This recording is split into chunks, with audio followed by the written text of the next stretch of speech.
오늘 말씀의 제목은 단절과 회복의 동시성이란 제목으로 말씀을 나누겠습니다.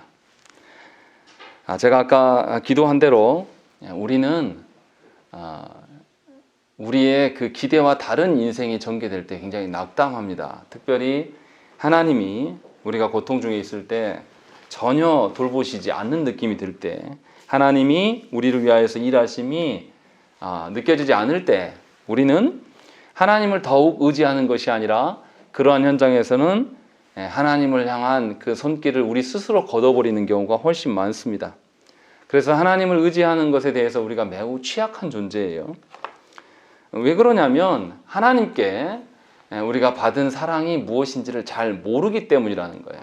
어쩌면 하나님의 사랑을 받기만 하고 깨닫지 못하는, 그래서 뭔가 하나님과 사랑의 오고감, 주고받음이 없었을 수 있다는 거죠. 그렇기 때문에 많은 성도들이 자기의 뜻과 자기가 계산되어지고 기대되어지는 인생이 아니고 전혀 다른 인생이 펼쳐지면 낙담하는 것을 먼저 합니다. 그리고 거기에서 낙담이 빨리 끝나지 않아요. 아주 오랫동안 전속되는 것을 보게 됩니다. 그런데 오늘 본문에서 보면 이러한 상황 속에서 솔로몬과 술람미 여인이 전혀 그렇지 않은 모습을 보여줍니다. 어떻게 사랑하는가를 우리에게 확실히 보여줘요. 그래서 이 솔로몬과 술람미 여인의 사랑 속에서 그리스도께서 교회를 위하여서 어떻게 사랑하시는가를 우리가 엿볼 수가 있습니다. 그래서 이 말씀을 듣고 저와 여러분들이 하나님이 나를 얼마나 어떻게 사랑하시는가를 잘 이해하시고 마음속에 잘 새기셨으면 좋겠습니다. 그래야 해서 이 말씀이 언제 떠올라야 되냐면 하나님이 계시지 않는 것처럼 느껴질 때, 하나님이 부재하실처럼 느껴질 때, 그때 이 말씀을 기억하셔야 된다는 것이죠.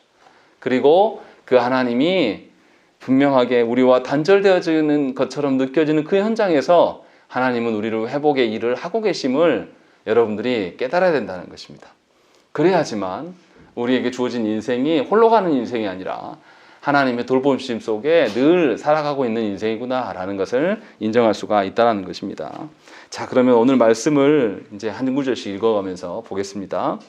먼저 8절과 9절 말씀은 여인이 말하고 있습니다. 여인이 뭐라고 말하냐면 8절에 보시면 내 사랑하는 자의 목소리로구나 라고 되어 있어요. 이 왕인 솔로몬이 여인이 있는 곳으로 이제 오고 있는 소리를 이 여인이 들었어요. 그러니까 이 여인이 어떤 상태입니까? 사랑하는 이 솔로몬에 대해서 얼마나 온 신경이 거기에 가 있어요. 그래서 자기의 온 육감이 다 거기에 가 있어서 그 소리에 집중해 있는 것이죠. 그런데 솔로몬이 어떻게 오냐면 8절에 보시면 그가 산에서 달리고 작은 산을 빨리 넘어온다 라고 되어 있습니다. 고대 시대의 산이라는 것은 우리가 말하는 산과 달라요. 우리는 어떻습니까? 우리가 언제 산에 갑니까? 시간이 있고 여유가 있을 때 산에 가는 날은 어떤 날이에요? 내 몸을 쉬게 해주고 내 몸을 건강하게 하기 위한 산이에요. 우리 시대는. 그러나 고대 시대의 산들은 달라요. 우리랑. 우리처럼 산책로가 나 있지 않습니다. 고대는. 아예 산길이라는 게 없어요. 그리고 산에는 뭐가 있습니까? 들짐승이 있어서 얼마든지 짐승의 먹이가 되는 경우가 흔해 빠진 일이에요. 더군다나 들짐승만 있는 게 아니라 산에는 누가 있습니까? 우리나라 조선시대에 뭐 이렇게 높은 재들, 그러면 뭐가 있습니까? 항상 산적이 있어요. 그래서 사람의 목숨을 빼앗고 약탈하는 곳이에요. 그러니까 솔로몬이 여인에게 오는 길에는 장애물이 있습니다. 험난한 산이 존재해요. 그러니까 이 솔로몬과 이 여인의 사랑 가운데는 굉장히 큰 장애가 있다는 거죠. 솔로몬과 술람미 여인이 아무런 장애 없이 사랑하고 있는 게 아닙니다. 두 사람의 사랑 속에는 굉장히 어려운 그 문제가 봉착해 있어요. 더더구나 솔로몬이 왕입니다. 왕인데 이 시골 처녀, 그것도 아주 농사짓고 막 거칠거칠게 산 이 여인, 그래서 피부도 까맣고 다 타버려서 거친 여인을 향하여서 솔로몬이 달려가고 있다라고 하면 궁궐에서 어떻게 하겠습니까? 솔로몬이 그 여인을 만나러 가는 일에서 궁궐에서 아이고 임금님 다녀오십시오 이렇게 하겠습니까? 그럴 리가 없다는 거죠. 우리 조선시대의 왕을 생각을 해보세요. 왕이 사가에 나가서 어떤 여인을 사랑하면 어떻게 됩니까? 그 여인을 가만두지 않아요. 반드시 해코지해서 없애버립니다. 정치적으로.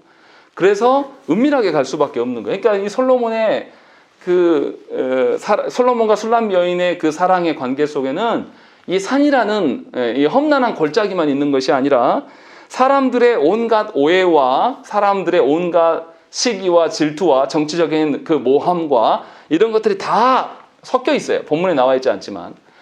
이러한 속에서 지금 이 솔로몬이 이 여인을 향해서 가고 있다라는 것을 알아야 된다는 것입니다. 그런데 어떻게 가냐면 정말 놀랍습니다. 산에서 달린다라고 되어 있습니다. 여러분들 산에 가셔서 달려보신 적 있습니까? 아마 없으실 것입니다. 저는 군대에서 산악 행군을 해본 적이 있어요. 정말 죽을 것 같습니다. 산악 행군하면요, 단독 군장을 하고 산을 막 산길을 뛰어갑니다. 가슴이 찢어져 버려요. 숨이 쉴 수가 없습니다. 뒤에서는 고참이 몽둥이를 들고 개 때리면서 가라 그래요. 산에서 달려가는 것이 쉽지 않아요. 또 더군다나 걸어가는 것도 힘들거든요. 우리는 걸어만 가도 어떻습니까? 헉헉댄단 말이에요. 그런데 솔로몬이 얼마나 이 여인을 보고 싶었던지 모든 위험을 극복하고도 감수하면서도 그가 아주 빠른 속도로 산을 넘어가고 있다. 이렇게 고백하고 있는 것이죠. 그래서 여인은 9절에서 솔로몬을 뭐라고 표현하냐면 노루와 사슴 같다라고 표현해요. 그런데 의미는 약간 다릅니다. 8절에서 잘 뛰어넘어 다니니까 노루와 사슴 같다 이렇게 말하지 않아요. 노루와 사슴의 의미가 약간 다릅니다. 9절에 보시면 내 사랑하는 자는 노루와도 같고 어린 사슴과도 같아서 우리 벽 뒤에 서서 창으로 들여다보며 창살 틈으로 엿보는구나 라고 되어 있습니다. 좀 이상하지 않습니까? 솔로몬이 이처럼 애타게 여인에게 달려왔으면 아주 빠른 속도로 그 모든 온갖 난관과 장애물과 사람들의 이목들 이런 것들을 다 극복하면서 달려왔으면 우리의 상상은 어때야 됩니까? 오자마자 이 여인의 집을 문을 펄컥 열고 내가 왔어! 이렇게 해야 되는 것이 정상이잖아요. 그런데 안 들어가요. 그러니까 너무 이상한 상황이잖아요. 분명히 달려 들어가야 되는데 안 들어간단 말이죠. 왜 그런지를 생각을 해봐야 돼요. 히브리어에서 노루라는 것은 뭘 상징하냐면 화려함이나 아름다움이나 명예로움 또 아니면 영광과 광채 이런 것을 의미합니다. 그래서 고대 근동에서는 노루를 남성미로 상징으로 잡고 항상 사용했어요. 그래서 노루 하면 우리의 생각과 다르게 늠름한 남성의 어떤 힘 이런 것들을 이제 표현하는 것입니다. 그래서 분명하게 이 아주 활동적이고 힘있게 이 솔로몬이 여인에게 왔어요. 근데 와서는 정작 어떻게 행동하냐면 노루처럼 그렇게 늠름하게 힘있게 등장했는데 어린 사슴과 같아서 라고 되어 있습니다. 그래서 벽 뒤에 숨어 있다라는 거죠. 사슴이 어떻습니까? 굉장히 부끄러움이 많고 연약한 동물로 취급당해요. 그래서 이 사슴이 와서는 여인의 집 안에 들어가지 않아요. 그냥 창문으로만 엿보고 창살 틈으로만 훔쳐보는 거예요. 굉장히 조심스러워하고 있습니다. 왜 그러냐면 자신이 그 여인의 집에 왔다라는 소문이 퍼지면 아까 제가 말씀드린 것처럼 이 여인은 시골의 아주 천한 여인이란 말이에요. 그런데 이 여인에게 왕이 방문했다라는 소리가 들리면 이 여인이 어떻게 되겠습니까? 정치적인 술수에 휘말릴 수도 있고 이 여인의 생명이 죽을 수도 있다라는 거죠. 그래서 아주 보고 싶지만 이 솔로몬이 가까이 와서 온갖 어려움과 난관을 극복하면서 가까이 왔는데 이 여인이 충분히 준비할 수 있도록 또 이 여인의 상황이 어떠한지를 충분히 지켜보면서 살펴보면서 기다리고 있는 거예요. 그렇게 해서 여인의 상황들을 계속 배려해주고 있는 솔로몬의 모습을 보여주고 있습니다. 그러니까 얼마나 이 솔로몬이 얼마나 이 여인을 아끼고 이 여인의 입장과 처지를 살피면서 지금 행동하고 있습니까? 이 모습들이 누구를 보여주는 것이냐면 교회를 사랑하시는 주님의 모습을 그대로 드러내 보여주고 있는 것입니다. 하나님께서는 온 우주를 창조하셨어요. 그리고 모든 피조 세계를 다스리시는 분이란 말이에요. 그런데 그 하나님께서 교회된 우리를 보시기 위하여서 피조물 되시기 위하여서 주님은 하나님의 자리를 벗어 던지시고 사람이 되어주셨습니다. 그리고 사람이 되어주셔서 온갖 사람들의 질타와 온갖 사람들의 그 비난과 조롱과 심지어 주님의 얼굴에 뺨을 치는 인간도 있었고 주님에게 침을 뱉는 사람도 있었고 네가 왕이거든 너를 구해봐라 라고 하면 조롱당하는 일들까지도 주님이 다 감당하시면서 우리를 보시기 위해서 이 땅에 오셨다는 것이죠. 무엇보다도 가장 큰 것은 뭐냐면 우리를 만나주기 위하여서 아버지 하나님으로부터 단절을 경험하셨어야 돼요. 하나님으로부터 버림받음을 당하셔야 했다는 것이죠. 그런데도 주님은 오셔서 어떻게 행하셨습니까? 오셔서 내가 너를 위해서 얼마나 수고했고 고통했는지 너는 내 마음 몰라 이렇게 하지 않아요.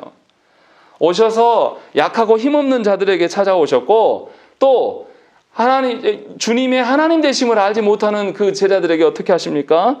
광풍이 불어서 풍랑 중에서 두려워하는 제자들에게 주님이 아주 거침없이 남성미를 드러내시면서 모든 피조 세계를 꾸짖어요. 그래서 바다와 파도를 또 바람을 잠재우시는 것들을 보여줍니다.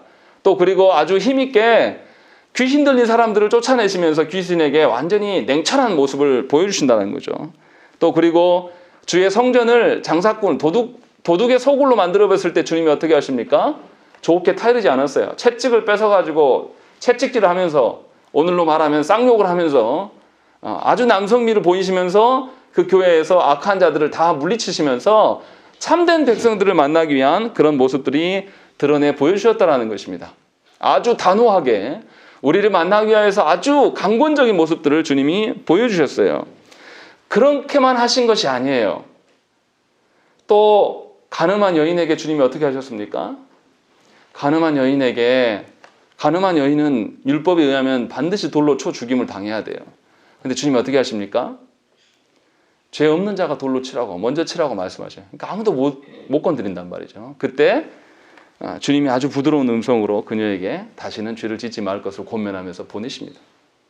우리에게 찾아오시고 우리의 방해되는 것들에 대해서 아주 단호하게 끊어내시는 주님이시지만 우리를 향하여서 우리를 대하실 때는 이 솔로몬이 여인을 대하면서 아주 조심스럽게 대하는 것처럼 우리를 향하여서 사랑의 모습을 보여줘요. 심지어 베드로는 스스로 예수님의 수제자라고 말했던 사람이에요. 그런데 이 사람이 어떻습니까? 예수님이 잡혀가실 때에 주님을 향하여서 욕하고 저주까지 합니다. 그러면서 도망하면서 배신합니다. 그런데 주님이 어떻게 하십니까? 베드로를 단호하게 쳐내지 않으셔요. 부활하셔서 고향으로 내려가서 모든 걸 절망해서 고기 잡고 있는 베드로에게 찾아가세요. 그리고 베드로에게 묻습니다. 네가 나를 사랑하느냐? 3번이나 물으십니다. 그때 베드로의 마음이 어떻겠습니까? 주님이 계속 기회를 주시면서 3번이나 내 양을 먹여라. 다시 가라. 라는 것들을 이 아주 부드러운 음성으로 베드로의 처지와 상황을 다 이해하시면서 기회를 주셨음을 우리는 말씀을 통해서 알고 있다는 것입니다. 그러니까 주님이 우리를 그렇게 대하신다는 거죠. 주님이 우리가 홀로 있어지거나 주님이 우리가 고통 중에 있을 때에 잠시도 참지 않으시고 우리를 향해서 달려오실 때는 산을 넘고 불가능이 없는 것처럼 우리에게 다가오셔요. 그러나 다가오셔서 우리의 연약함과 어리석음을 너무나 잘 알기 때문에 당신의 힘을 우리에게 과시하지 않으신단 말이죠. 그리고 아주 우리를 위하여서 기다려주시면서 우리 스스로 하나님께 돌이킬 수 있는 데까지 하나님께서 우리를 살피면서 기다리시는 하나님이세요. 이렇게 솔로몬이 이 여인에게 찾아와서 여인의 그 처지와 상황을 정리할 때까지 솔로몬이 두 눈을 여인에게서 떠나지 아니하게 해서 지켜보시는 것처럼 주님도 교회된 우리를 향하여서 한순간도 자신의 불꽃 같은 눈동자를 거두신 적이 한 번도 없는 겁니다. 그런 방식으로 우리를 사랑하셔요. 그런데 우리는 뭐라 그러냐면 안 느껴지면 주님이 없다고 말합니다.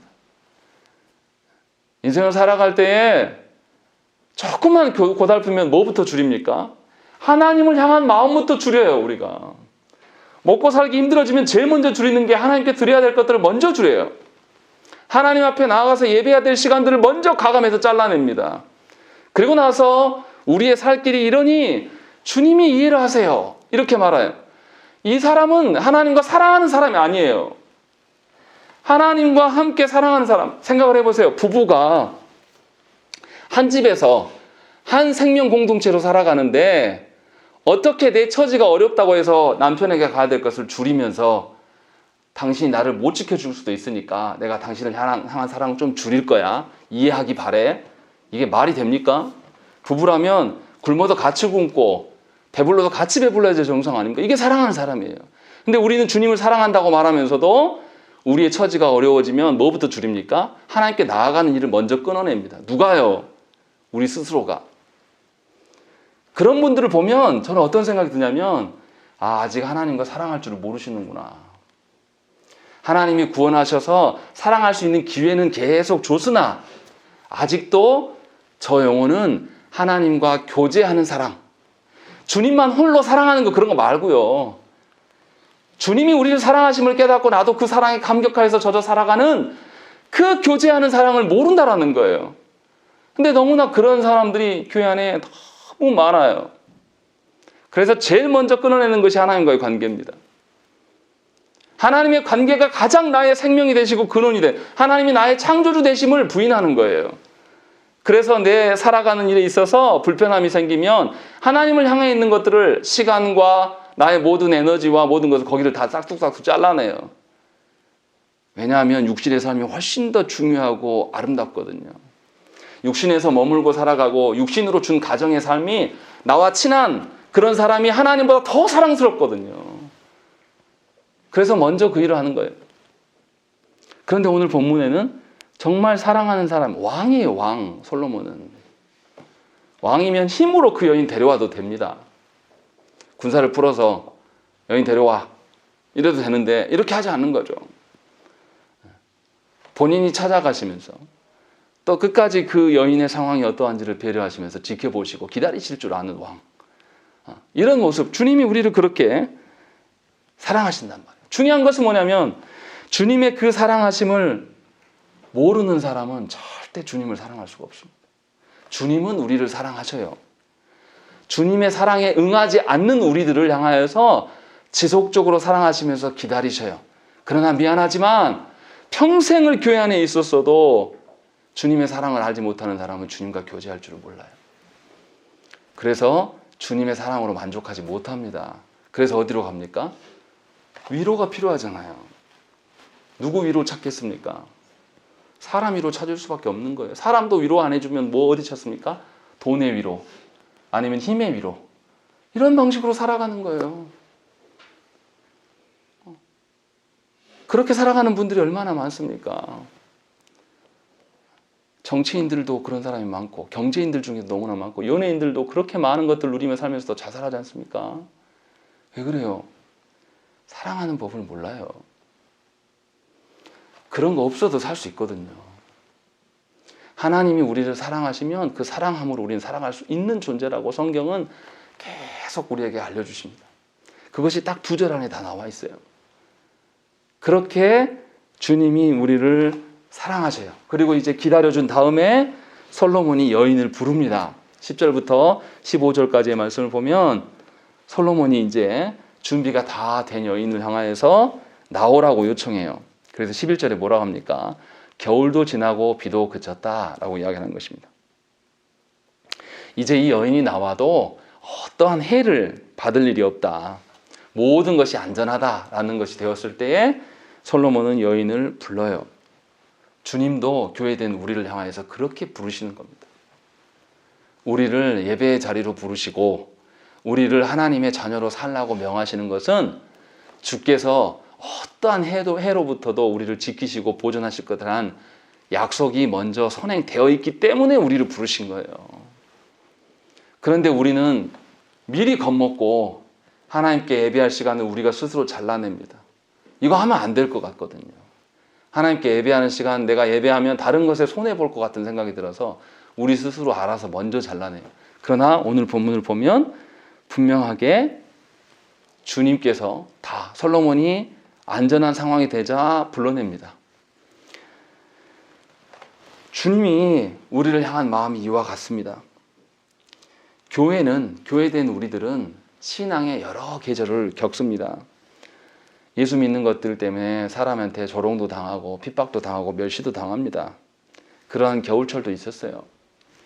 또 하나님께서 은혜를 주셔서 우리가 정말 요즘과 같은 봄날을 누린 그런 신앙생활의 기간들도 있었습니다. 중요한 것은 무엇이냐면 이러한 모든 계절 중에서 주님이 우리를 계속 보고 계셨다는 것입니다. 그래서 때가 될 때까지 기다리셨어요. 그래서 겨울도 지나고 비도 그쳤다라는 거죠. 이 이스라엘 지역은 겨울에 비가 오거든요. 비가 많이 오거든요. 그러니까 겨울에 비 맞으면 추워서 견딜 수가 없어요. 그런 상황 속에서 시간이 다 지났기 때문에 지금 불러내고 있는 것이죠. 이렇게 여기서 중요한 것은 무엇입니까? 그 주님이 불러내실 때, 주님과 교회가 만날 때 누가 정합니까? 주님이 정하신다는 거예요. 이게 너무 중요한 이야기입니다. 저와 여러분들이 정하는 거 아니에요. 저와 여러분들은 주님이 언제 부를지 몰라서 신랑을 기다리는 이 등불 둔 여인처럼 우리는 늘 준비되어 있는 상태로 우리의 모든 신경과 미각이, 모든 그 육감이, 우리의 모든 감각들이 주님의 오심의 발자국 소리에 기울이면서 듣고 있어야 돼요. 이 여인이 그러고 있는 겁니다. 그래서 멀리서 산을 뛰어넘어오고 헐레벌떡 뛰어오는 그 숨소리만 들어도 솔로몬인 줄 알아보는 거예요. 그렇게 지금 고백하고 있어요. 그런 자가 주님이 부르실 때 들을 수 있습니다. 그리고 주께서 부르실 그때가 가장 적기예요. 우리는 인생을 살아가면서 가장 적당한 시기를 누가 정합니까? 다 우리 각자가 정하지 않습니까? 그래서 그 시기에 하나님 응답하지 않으면 우리 어떻게 해요? 코가 쑥 빠져가지고 말은 아니다라고 그래요. 아니 나 견딜 수 있어요 라고 말하는데 내 존재가 그걸 거부해요. 머리는 알겠는데 가슴이 받아들이지 않은 경우도 많고, 머리부터 아예 거절할 경우도 많고, 이것이 우리의 삶이라는 거죠. 그런데 오늘 본문에 보면 분명히 하나님께서 우리를 부르시는 것이지 우리가 하나님을 불러서 하나님이 수종드는 것이 아니라는 것을 분명하게 말씀해 주고 있습니다. 그래서 시편 139편 8절 말씀에 시인이 뭐라고 고백하냐면, 내가 하늘에 올라갈지라도 거기 계시며 수월에 내 자리를 펼지라도 거기 계시나이다 라고 이야기해요. 내가 하늘이라고 생각했던 그곳, 천국이라고 생각했던 그곳, 또 내가 판단했을 때 지옥과 같은 삶을 산다고 하는 그곳에도 주님은 늘 계셨었다. 내 판단이 어리석어서 그것이 하늘, 그것이 수월이라고 생각을 했는데 사실은 늘 주님이 계신 곳이었다라는 것을 시인이 깨닫게 되고 주님의 그 어떠하심 속에 본인이 존재해왔음을 고백하고 있는 겁니다. 그래서 우리는 때를 주님의 때로 기다려야 된다는 것이에요. 우리가 정하는 그런 때가 아니에요. 그러니까 여러분들이 그래서 예배 생활을 늘 한결같이 하라는 거예요. 주님의 때가 언제인지 우리는 알지 못합니다. 우리가 은혜 받으려고 작심하고 한번 나와서 은혜 받으려고 한번 해보세요. 은혜 받아집니까? 어쩔 때는 아무런 준비도 없고 정말 나오기 싫은데 어거지로 나라와 앉아있을 때 하나님께서 그때에 우리를 불러주실 때도 사실은 있거든요. 그래서 우리가 해야 될 일은 주님이 부르시는 현장에 늘 나가 있어야 돼요. 그것을 지금 보여주고 있는 것이죠. 그리고 주님이 언제 부릅니까? 이제 겨울이 지나고 우기가 끝났어요. 다시 말하면 봄의 아름다움이 충만할 때에 분명하게 우리를 불러내셔요. 그냥 안전하기 때문에 불러낸 게 아니라 불러내는 이유를 이제 밝히십니다. 13절과 14절 말씀이 그거예요. 뭐라고 되어 있냐면, 무화과 나무에는 푸른 열매가 있고 포도나무는 꽃을 피워 향기를 토하는구나 라고 되어 있습니다. 무화과 나무의 열매는 맛이 있습니다. 미각을 누릴 수 있는 것. 그리고 포도나무의 꽃은 향기를 내요. 후각을 우리가 누릴 수 있는 것. 또 12절 말씀에 보시면 꽃이 피고 새가 노래하는 것, 보는 것과 청각을 다 들을 수 있는 것, 이런 모든 상황 속에서 하나님께서 우리를 부르시는 거예요. 그러니까 하나님이 우리와 교제하고 싶을 때는 어떤 한 가지가 좋아서 부르는 게 아니란 말이에요. 우리의 미각과 후각과 청각과 시각과 우리의 모든 감각이 기쁨을 누리고 우리의 전 존재가 하나님과 교제할 수 있는 그 시기가 되었을 때에 우리를 불러내셔서 하나님의 그 사랑으로 말미암아 우리를 충만케 하신다는 거예요. 하나님의 사랑은 어설프게 그런 게 아니에요. 저는 제 아내를 사랑할 때 이렇게 못합니다. 그냥 맛있는 거, 미각 하나만 있으면 그걸로도 설레발을 쳐요. 자 봐라, 내가 너를 위해 너를 너무 사랑하니까 내가 이렇게 미각을 베푸노라 하면서 알아주기를 원해요. 우리의 사랑이라는 건 고작 그런 겁니다. 그런데 하나님 그렇게 말씀하시지 않아요. 너의 모든 육신의 모든 감각들이 드러나는 것처럼 하나님께서는 우리의 영육간의 모든 감각들을 깨우시면서 그 가운데 하나님과 교제하기 위해서 우리를 부르고 계신다라고 이야기를 하고 있는 거예요. 그래서 저와 여러분들이 분명히 알아야 된다는 것이죠. 우리가 원할 때에, 우리가 짐작되어질 때, 우리가 기대할 때에 주님이 역사하시기보다는 주님이 부르실 때 우리가 순종하는 것이 훨씬 더 하나님의 그 사랑 가운데 머물 수가 있다는 거예요. 우리가 생각하는 요쯤이면 될 것 같은데, 내가 주님을 위하여서 몇 년을 참았는데 요쯤이면 딱 맞아떨어질 것 같은데 라고 했을 때가 아니라는 거죠. 왜냐하면 하나님은 우리의 전 존재를 관여하시고 우리의 전 존재가 하나님께 기뻐 노래할 수 있는 그때를 하나님 찾으시는 거예요. 그때를 위하여서 우리를 부르고 계신다는 것입니다. 그렇기 때문에 무슨 일을 만나든지 때를 정하는 것은 우리가 해야 될 것은 아니에요. 저도 사람인지라 늘 기대하고 삽니다. 무엇인가 성도들의 변화가 있으면 기대가 돼요. 또 무엇인가 새로운 영혼이 올 것 같다, 우리 교회에 관심이 가져진다라고 하면 기대되는 마음이 있어요. 근데 문제는 기대가 선안에서 끝나지 않아요. 기대는 뭘 불러냅니까? 욕망을 불러내요. 그리고 주도권을, 하나님께 가 있던 주도권을 어떻게 합니까? 은근슬쩍 가져와서 내 것처럼 행동하기 시작해요. 이것이 우리의 악한 기대예요. 하나님이 말씀하시는 기대는 그런 기대가 아닙니다. 더더욱 하나님을 의존할 수 있는 그런 기대감, 더더욱 하나님께 모든 것이 맡겨진 것이 나의 행복을 누리게 하는 그런 기대감, 하나님께서 그런 기대감으로 우리를 부르시는데 우리는 이상하게도 그런 방식으로 서기를 좋아해요. 그러니 여러분들의 기대감과 그 기대감을 불러일으키는 여러분들의 판단을 신뢰하지 마십시오. 왜 우리가 살아가면서 꼰대 소리 듣습니까? 저도 어느샌가 꼰대가 되어 있더라고요. 20대 청년들하고 만나고 이야기하면 제가 모르는 게 더 많아요. 이 친구들이 훨씬 잘합니다. 근데 제가 어떻게 반응하냐면 안 들어요. 제 말만 합니다. 네 말 알았고, 자, 내 말 들어봐. 내가 나이 많으니까 조용히 하고 내 말 들어. 꼰대예요. 아이들이 말한 대로 하면 훨씬 빨리 될 수 있거든요. 안 들어요. 자기가 해왔던 방식만은 계속 고집합니다. 그래서 미련하게 늙어가는 거죠. 이것을 조금만 덜어내면 정말로 청년들이 말하는 더 스마트하게, 더 획기적으로 행할 수 있는 것이 너무 많은데 배우려고 하지 않습니다. 나이가 들어가면 들어갈수록. 이게 무엇입니까? 성화가 덜 된 인간의 본 모습이에요.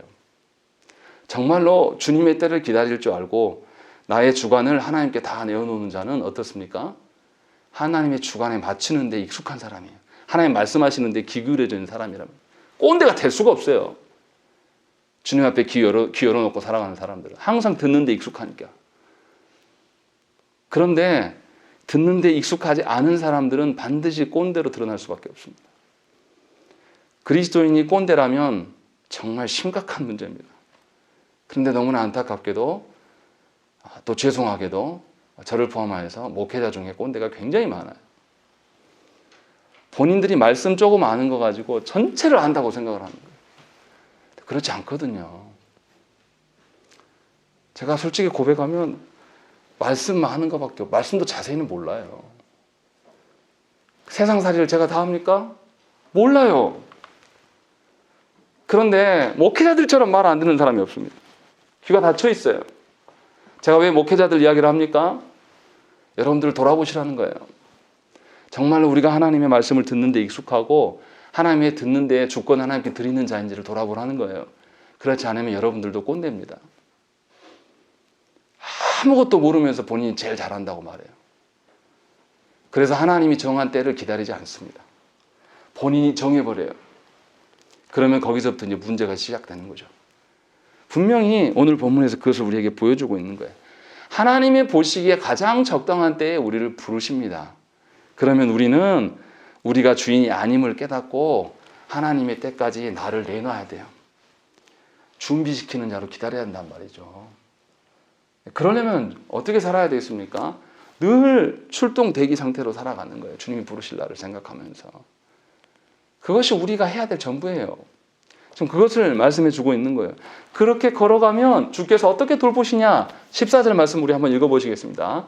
14절 읽겠습니다. 시작.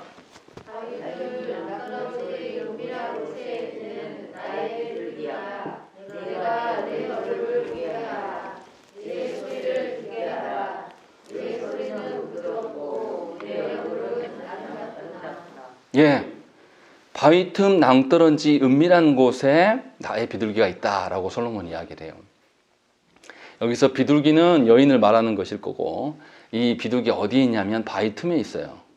그리고 낭떠러지 은밀한 곳에 있습니다. 이 말이 무엇입니까? 위험한 곳에 있다라는 뜻이 아니에요.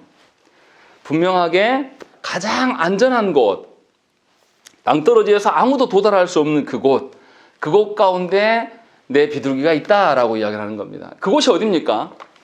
가장 안전한 곳이 어디예요? 왕인 솔로몬이 술람미 여인에게 왔어요. 술람미 여인에게 가장 안전한 곳은 어디입니까? 왕의 품이에요. 왕의 그늘 아래 있을 때 그 여인은 가장 안전해요. 오빠들도 그 여인에게 포도원 농사를 시키는 그런 가족들이란 말이에요. 가족들도 그 여인을 지키지 않아요. 그런데 솔로몬은 그를 사랑하여서 모든 고난과 역경들을 헤치면서 사람들의 비난까지도 들으면서 이 자리까지도 왔단 말이에요. 그러니까 왕의 그늘 아래 있을 때 이 여인은 가장 안전한 것입니다. 그래서 다시 말하면 내 품 안에 있는 나의 비둘기야, 이거예요. 이것을 주님과 교회 관계로 생각을 해보십시오. 교회가 가장 안전할 때가 언제입니까? 주님의 날개 아래 머물 때예요. 주 날개 밑에 거할 때에 우리가 가장 안전한 것입니다. 그렇게 있을 때에 주님은 뭐 하시고 싶습니까? 우리를 불러서 당신의 날개 그늘 아래 우리를 두시고 난 다음에 14절 그 뒤에 뭐라고 되어 있습니까? 비둘기야 라고 부른 다음에 내가 네 얼굴을 보게 하라. 네 소리를 듣게 하라. 네 소리는 부드럽고 네 얼굴은 아름답구나 라고 되어 있어요. 주님이 우리를 부르셔서 요구하시는 것이 다른 게 아니에요. 주님 사랑합니다. 주님의 날개 그늘 아래 있는 때 내가 가장 안식을 취할 수 있는 것입니다 라고 하면서 주님 앞에서 계속 구애하면서 날갯짓을 하면서 그 안에서 주님을 바라보면서 제잘제잘 되는 것, 하나님과 교제함으로 인하여서 우리가 찬양하는 것, 하나님께서 그것을 원하신다라는 거죠. 다시 말하면 하나님만 일방적으로 사랑하시는 것이 아니라 하나님의 사랑을 깨닫고 세상의 다른 어떠한 곳에서도 누릴 수 없었던 진정한 사랑을 주님 품 안에서 누리라고 지금 그렇게 불러내고 계시는 거예요.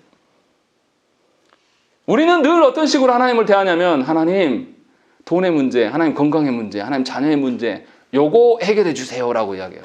하나님과의 관계는 별로 중요하지 않아요. 우리는. 그런데 주님은 끝까지 뭐라 그러냐면 가장 모든 것을 다 누릴 수 있을 때 그때가 바로 네가 내 날개 아래 사는 그때이고 그때 나와 함께 교제하자라는 것들을 지금 불러내서 우리에게 말씀하고 있는 것입니다.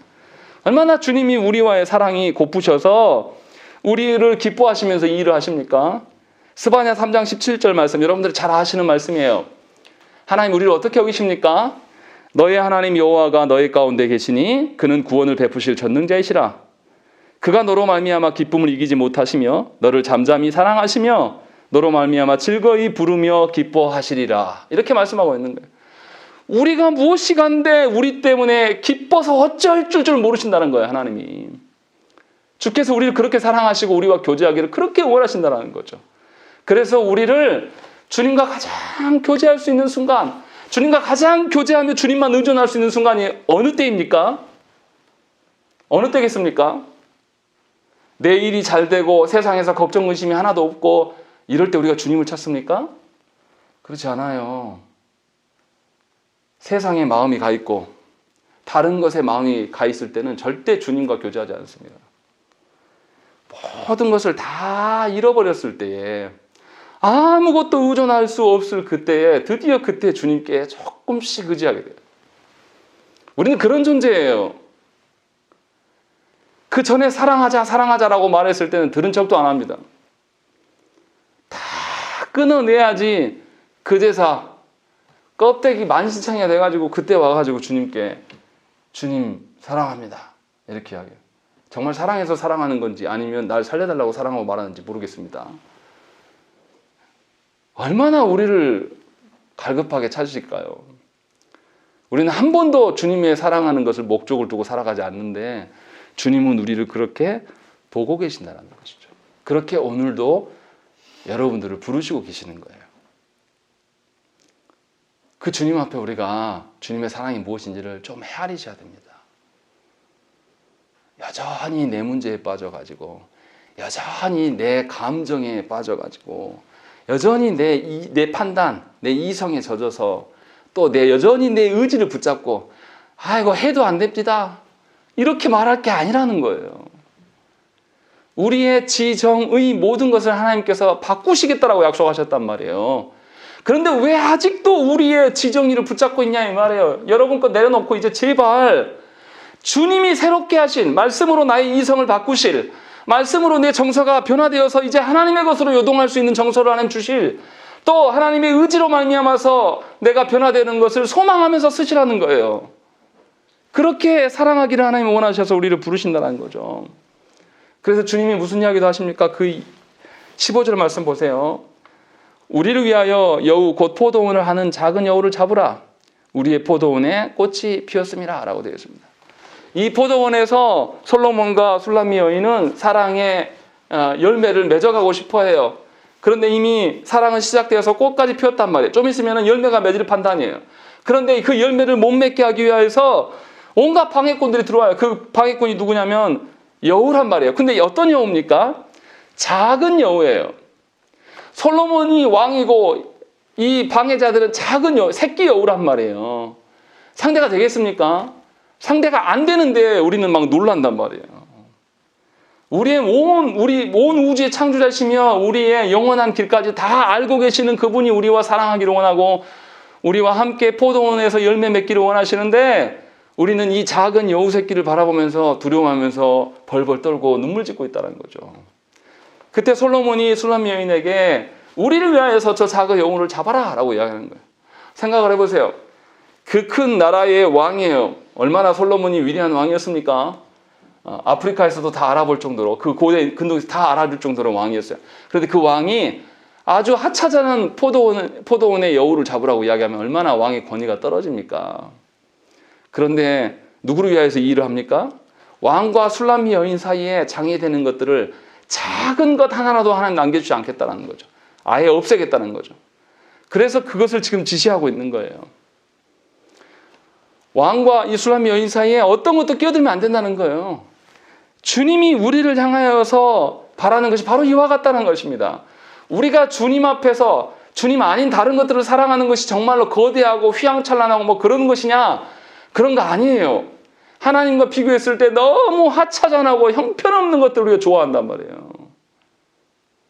창조되신 그 하나님 앞에서 우리는 뭐라 그러냐면 잠깐 있고 없어질 그런 물질 사랑하면서, 또 사람들이 항상 내 편입니까?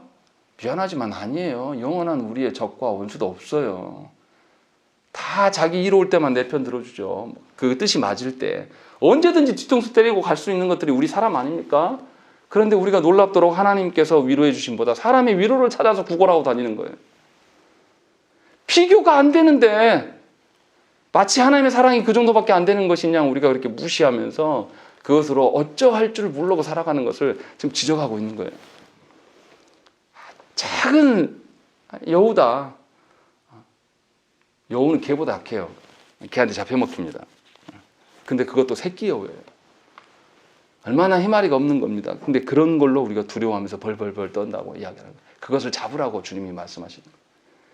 주님과 우리 사이에, 교회 사이에 어떠한 것도 있어서는 안 된다 라고 말씀하시면서 우리에게 요청하시는 거예요.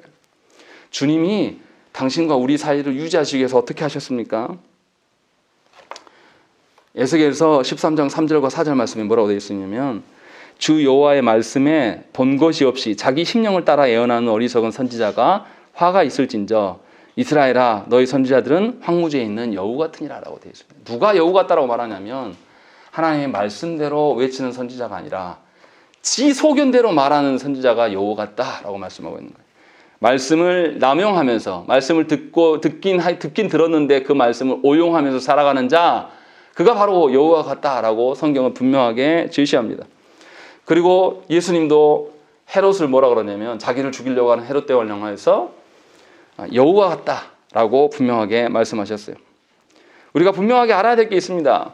하나님의 말씀보다 다른 것들을 더 신뢰하고 하나님의 말씀보다 내 판단과 내 이성을 더 신뢰하는 그 자가 바로 여우 같은 존재예요. 하나님께서는 그것을 제거하라고 우리에게 말씀하셔요. 하나님이 우리를 얼마나 사랑하시냐면 당신의 이름을 뭐라고 밝히십니까? 질투라고 밝히셔요. 우리를 너무나 사랑하셔서 하나님과 우리 사이에 어떤 것도 존재하면 안 됩니다. 그래서 하나님은 출애굽기서에서도 자신은 질투하는 하나님이다. 내 이름이 질투다 라고까지 말씀을 하셔요. 그래서 어떻게 하십니까? 하나님 아닌 다른 신을 섬기는 백성들을 그 백성 중에서 끊어버리라고 이야기하십니다. 아예 내쫓으라고 하나님 말씀하십니다. 그렇게 우리를 사랑하셔서 우리 사이에 어떤 것도 들어오지 못하도록 하나님께서 막으시고 애쓰시고 힘쓰시는 하나님이시다라는 것을 우리에게 말씀하고 있는 것입니다. 그러니 저와 여러분들이 하나님의 질투를 맛봐야 됩니까? 아니면 하나님의 사랑을 맛봐야 됩니까? 당연히 우리는 하나님의 사랑을 맛봐야 될 자들이에요. 하나님의 질투를 맛보기 시작하면 감당할 수 없는 인생의 역경과 고난 속에 빠지게 될 거예요. 하나님 우리를 두드려 패시면서 다시금 돌아오게 하시기 위해서 우리에게 가졌던 모든 것들을 다 끊어내시면서 감당할 수 없는 하나님의 진노 가운데 머무는 것을 여러분들이 경험하신다면 결코 하나님 앞에서 다시금 질투를 말하지 못할 겁니다. 그러나 아직도 하나님은 우리를 향하여서 질투 아닌 사랑을 주기를 원하셔요. 아직도 사랑으로 우리를 계속 기다리고 계신다는 것입니다. 그때 여인이 이제 어떻게 대답합니까? 16절과 17절 말씀 보시면 우리의 태도가 여기 나와 있어요. 여인이 솔로몬의 사랑이 무엇인지를 너무나 이제 잘 알았습니다. 그래서 뭐라고 대답하냐면 내 사랑하는 자는 내게 속하였고 나는 그에게 속하였도다 라고 돼요. 이거 누가 하신 말씀이에요? 예수께서 이 땅에 오셔서 뭐라고 하셨습니까? 내가 아버지 안에, 아버지가 내 안에 계신다. 이 말 하신 것과 똑같은 이야기를 하고 있는 거예요. 이 여인이. 나는 솔로몬과 함께하고 싶고 솔로몬이 나와 함께하고 싶은 걸 내가 안다 라는 것을 고백하면서 나는 이제 그와 함께 사랑하는 것이 내 목적이다 라는 것을 밝히고 있는 것입니다. 그래서 교회의 목적은 무엇입니까? 하나님과 사랑하는 것이고 하나님과 함께 동행하는 것이에요. 그러나 원수들의 목적은 무엇입니까? 교회와 하나님의 사랑을 단절케 하는 겁니다. 그래서 사탄은 아담을 깨워서 하와를 깨워서 범죄하게 하고 하나님과 단절시켰습니다. 그리고 하나님의 진노가 우리들에게 임해야 되는데 하나님께서 우리를 어떻게 하십니까? 하나님의 진노를 당하면 우리는 없어지고 존재할 수 없는 존재들이거든요. 그래서 당신의 아드님을 내어주셨어요. 그리고 아버지로부터의 단절을 경험하신 분이 그리스도예요. 어디서 단절을 경험하셨습니까? 십자가에서. 하나님이 계시지 않는 것 같은 그 고통을 주님이 그곳에서 당하셨어요. 근데 그걸로만 끝나지 않았습니다. 주님은 어린 양 되셔서 거기서 화목제물로 다시 하나님과의 관계 회복을 위하여서 화목제물로 또 십자가에서 서셨다라는 거예요. 다시 말하면 하나님과 단절의 그 현상에서 단절하는 그곳, 하나님의 진노를 받아서 주님은 하나님으로부터 단절을 당하셨지만 우리는 주님의 죽으심으로 말미암아서 하나님과의 화목의 관계가 그 십자가상에서 세워져 간 거예요. 그러니까 저와 여러분들 기억하셔야 된다는 거예요. 하나님이 계시지 않는 것과 같은 그런 현상 속에서 하나님의 부재만, 하나님만의 단절만을 생각하지 말라는 거예요. 하나님은 단절하시는 그곳에서 반드시 회복하시는 하나님이에요. 그래서 하나님이 계시지 않는 그곳에서 우리는 더 하나님을 볼 수가 있는 것입니다. 그래서 주님의 십자가 사건이 놀라운 거예요. 그냥 죽고 끝나시는 그곳이 아니란 말이에요. 주님이 죽으심으로 말미암아서 우리는 사는 것이고 주님이 죽고 끝나신 것이 아니라 주님을 또 부활케 하심으로 말미암아서 우리의 머리가 되게 하셔서 진정한 하나됨을 하나님께서 우리에게 제공하셔서 우리에게 주셨다라는 거예요. 그 십자가의 사건을 믿는 분들이 저와 여러분들이란 말이에요. 하나님으로부터 단절을 경험했던 그곳이 동시에 하나님의 회복이 있는 장소가 되었단 말이에요. 그래서 우리가 지금도 십자가의 앞에서 우리의 자신을 내놓는 겁니다. 하나님이 말씀하시는 그 연합, 하나님이 말씀하시는 그 하나됨을 주님이 약속하시면서 이루신 것이 십자가의 사건이에요. 그러니까 성도된 자들은 세상에 살아갈 때에 하나님이 계시지 않는 것 같은 그런 부재의 상황들, 내 인생이 아무 쓸데없고 정말 이렇게 초라할 수가 있는가, 이렇게 허망할 수가 있는가를 느끼는 그 현장 속에서는 하나님은 회복의 일을 이미 시작하고 계신다는 겁니다. 그렇게 우리에게 보이신 것이, 그렇게 해서 우리를 성도되게 하신 것이 십자가의 사건이에요. 그러니 여러분들의 인생의 고난 속에서 낭망하지 말라라는 것이죠.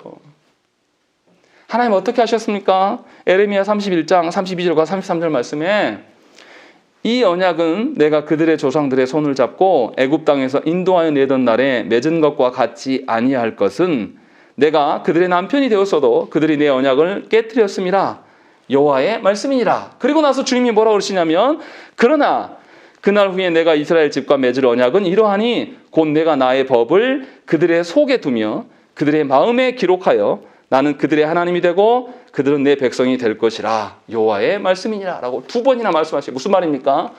이스라엘 백성들이 하나님께서 잊지 말라고 영원히 지속되게 하려고 돌판에다 새겨서 주었을 때 그들이 하나님의 언약을 깨뜨렸어요.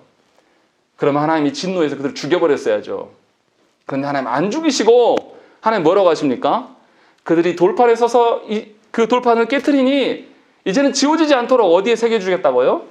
그들의 마음판에 내가 이 언약을 다시금 주시겠다라고 이야기하시는 그 하나님이시라는 거죠.